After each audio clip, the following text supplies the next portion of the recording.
bima yanakatisha watu.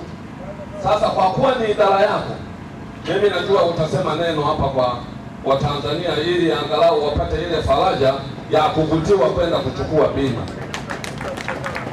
Lakini swala zingine la pili, tunazo zahanati zetu ambazo wananchi wamejenga kwa nguvu zao.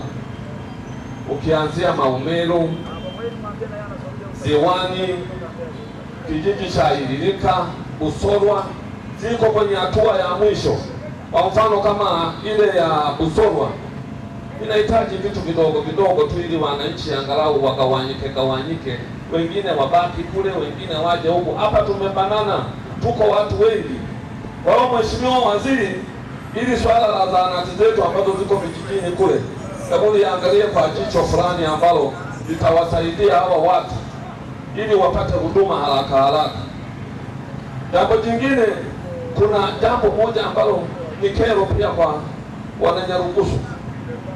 Hapa tuko wachimbaji, tuliopo wengi tuko wachimbaji, lakini ukipata tu dhahabu kwenye eneo lako pale, mwenye leseni anakuzuia usichimbe. Hii sasa sijui imekaaje hii. Itakuja kufikia sehemu fulani dhahabu zimetokea nyingi kwenye kaploti kangu, unakuta ngumi zimefanyika pale, jambo ambalo sio zuri. Hili jambo nalo, hebu tu waeleze wananchi vipi mtu akipata dhahabu. Si ni mkate wa taifa, wote tunataka tugawane, mwenye leseni achukue kaa kwake kidogo, na mimi mwenye ardhi nipate kidogo. Jambo jingine, kuna wawekezaji anakuja Mchina.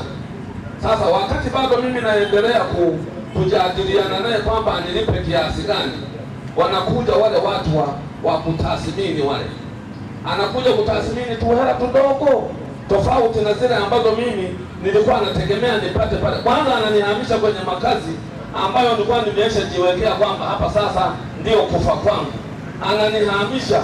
Lakini wakati tunabishana, wanakuja wataalamu wanasema ngoja tukamtathmini, atazikuta hela zake atazikuta kwenye nini, kwenye mtandao, sijui ataziona pesa zake kwenye mtandao kule. Hili nalo sijui limekaaje. Kwa nini wataalamu wasiwe wanaacha mwananzengo yule anaelewana nao yeye mwenyewe? Kama ni milioni 100 wanampa, kama ni milioni 50 si wanapahitaji wakune?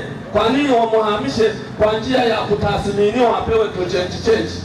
Hayo Mheshimiwa mgeni rasmi, ningependa angalau utoe neno moja wananchi hawa wapate hata la kutembea nalo. Mimi sina mengi sana ndugu zangu, nipende kuwashukuru sana wananchi wa Nyarugusu kwa utulivu mlioufanya tarehe 29 wakati wa upigaji kura. Lakini pia nimshukuru sana Mheshimiwa Rais Samia Suluhu Hassan kwa yale yote aliyotutendea katika jimbo letu la Busanda. Asanteni sana kwa kunisikiliza.